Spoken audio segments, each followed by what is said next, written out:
How you doing, YouTube? Matt Massive Beer Reviews. Back with, these are the beers, okay? These are the beers that when I pick them up, I go, I'm going to drink this to my dome.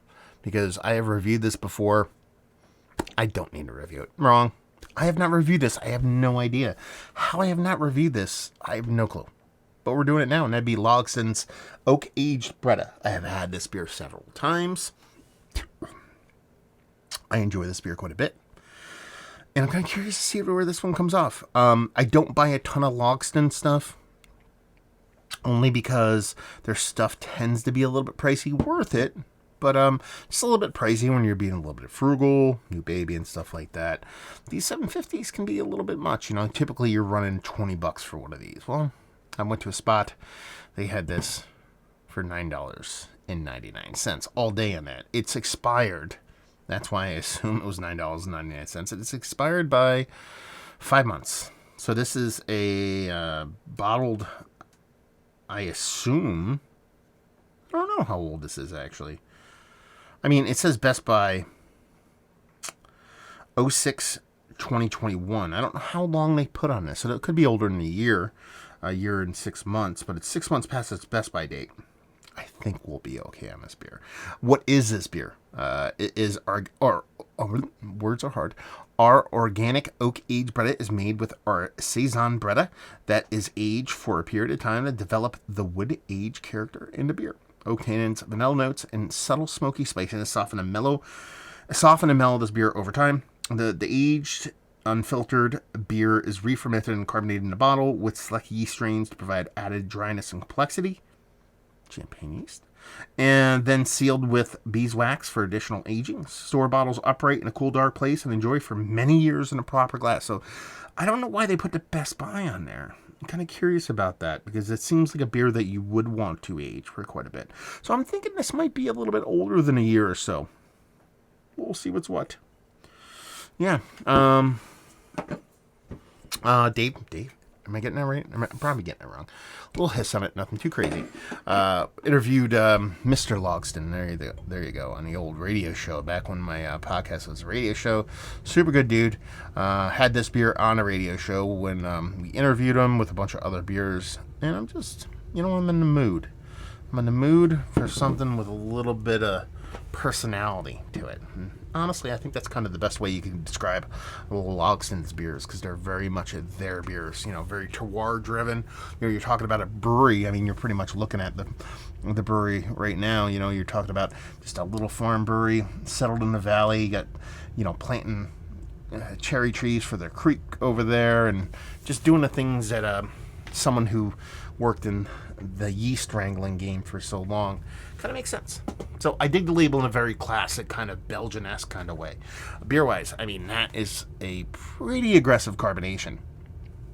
Kind of makes sense. Re-fermented in a bottle. They go for dryness in there. When I see dryness, I think champagne, so it kind of makes sense that would be the case. Soft little haze on it. Pinky finger. Now there's a pinky finger left. But it's super cool. Hopefully that reflects on the other side of the camera. Give it a twirl. See if that's... Yeah, see, you're not... I guess you're getting... Let's see if we get a little bit more. It's so aggressively carbonated and it's riding up the side of the glass that you're actually getting a carbonation, like a peak and valley on the base of the head as opposed to up top. There's like this on the bottom because the carbonation is riding up the glass and slamming into the head. I think that's quite cool looking. So yeah. Anyway, let's see what it knows.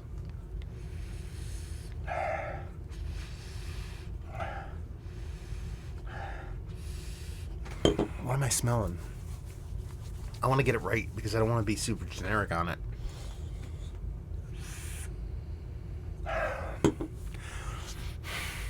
It's a French oak sweetened lemon bar. That's what I'm getting here. It's not super bready. It's bread, as in bread, like in smushing, eating, toasting bread, not Brett-y. as far as the kind of malt base of the beer goes, it has this kind of soft, sweet, kind of vanilla thing. Very, very gentle. It's 8%. It's not a small beer, but it's very, very gentle. That marries really nice with the way the malt comes off, and this soft little kind of lemon bar kind of mixture from the yeast culture that they're using here. It's giving me a little bit more lemon vibe, so it's kind of like maybe more of a citrus, like a Bretta kind of thing going on here. But nothing here is hyper aggressive. Yeah, it smells bright, super bright. Definitely citrus leaning. And sweet, but not overly sweet. It's like adulty sweet, if that makes any sense. You know, like not confectionery sweet, not like hard candy sweet, just like a natural occurring kind of sweetness in it. Soft little Brett vibes. That citrus leading the way. A little bit of kind of that vanilla. Maybe a little bit of oak tannin vibes. Not an aggressive beer. The nose is effervescent, but it doesn't reach. It doesn't get aggressive enough to where you think you're drinking some 8%. We're just gonna dive in. Cheers.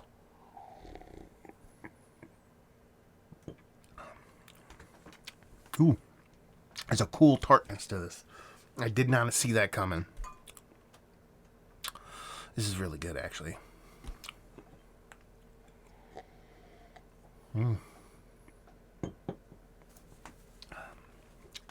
There's something savory about it. There's an acidity to it, but it's not hyper acidic. There's something like savory, like umami, you know, the smokiness that they talked about probably. That's what I'm picking on. Subtle smokiness. It's coming off more like savory for me. That's citrus. It's actually giving me a little bit of heartburn. I don't get heartburn. So if this is giving me like, not even really giving me heartburn, but like kind of like, oh, you might get heartburn, then this thing definitely has a sneaky acidity to it. Mouth feels really nice. Very, very lively. Very effervescent. Very much champagne yeasty.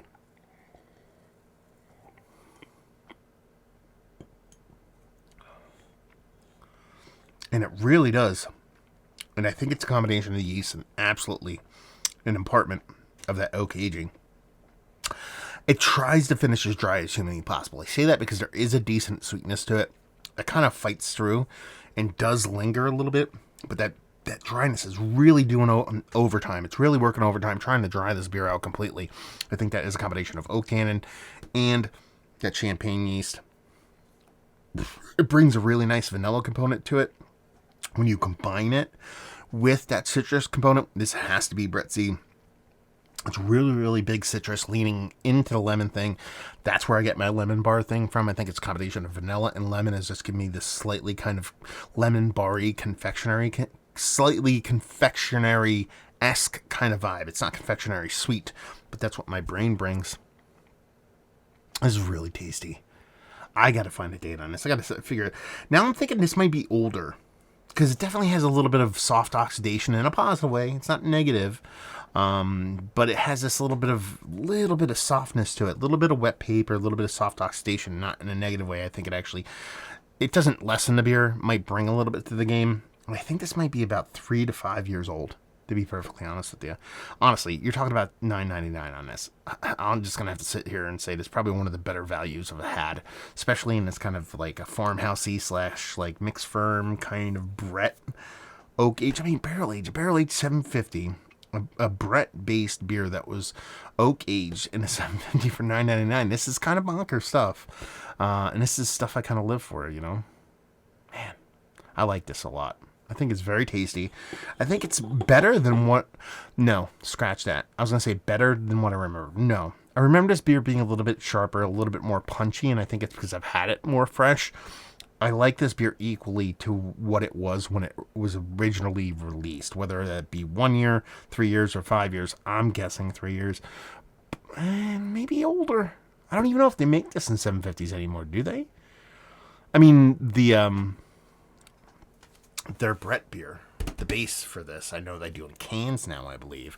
They probably still do this one in 750s, but I think this is fantastic, yeah. The way that kind of, that citrus from that Brett that leans into that lemon, works with the vanilla, is absolutely fantastic. Once you get that tartness, It's like a counterpunch. And then there is this nice sweetness. It's like a back and forth, a little bit of roller coaster. It's not a smooth arc.